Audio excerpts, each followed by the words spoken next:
New ইয়র্কের ফ্লাশিংয়ের একটি মসজিদে নামাজ চলাকালে ভুয়া বন্দুক হাতে এক ব্যক্তির প্রবেশে মুহূর্তেই ছড়িয়ে পড়ে আতঙ্ক। তবে এক এমটিএ কর্মী, এক ক্যাব চালক ও দায়িত্বে থাকা এনওয়াইপিডি কর্মকর্তার সাহসী পদক্ষেপে বড় ধরনের দুর্ঘটনা এড়ানো সম্ভব হয়েছে। কিভাবে নিয়ন্ত্রণে আসে পরিস্থিতি, কি বলছেন মেয়র এবং তদন্তে কি জানা যাচ্ছে, বিস্তারিত জানুন প্রতিবেদনে।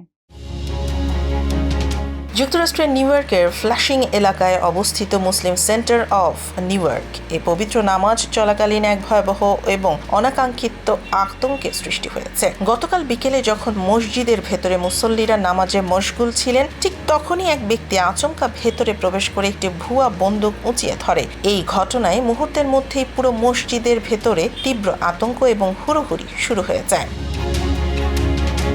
তবে বড় কোনো অঘটন ঘটার আগেই সেখানে উপস্থিত সাধারণ মানুষের সাহসিকতায় পরিস্থিতি নিয়ন্ত্রণে আসে। ঘটনার সময় নামাজে থাকা এক এমটিএ কর্মী এবং একজন ক্যাব চালক নিজেদের জীবনের ঝুঁকি নিয়ে তাৎক্ষণিকভাবে ওই ব্যক্তির ওপর ঝাঁপিয়ে পড়েন। একই সাথে সেখানে ডিউটিরত একজন এনওয়াইপিডি কর্মকর্তা দ্রুততার সাথে সাড়া দিয়ে বন্দুকধারীকে জাপটে ধরেন এবং তাকে মাটির সাথে চেপে ধরে গ্রেফতার করতে সক্ষম হন।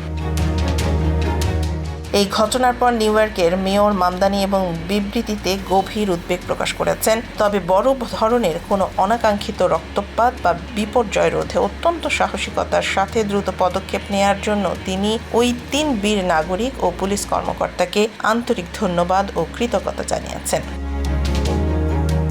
পুলিশ প্রশাসন নিশ্চিত করেছে যে এই ঘটনায় অলৌকিকভাবে কেউ হতাহত হননি এবং গ্রেফতারকৃত ব্যক্তি মানসিক অবস্থা ও আসল উদ্দেশ্য কী ছিল তা খতিয়ে দেখতে ইতিমধ্যে একটি গভীর তদন্ত শুরু হয়েছে। পবিত্র উপাসনালয়ে এমন কাপুরুষোচিত হামলার চেষ্টায় স্থানীয় মুসলিম কমিউনিটির মধ্যে তীব্র ক্ষোভের সৃষ্টি হয়েছে।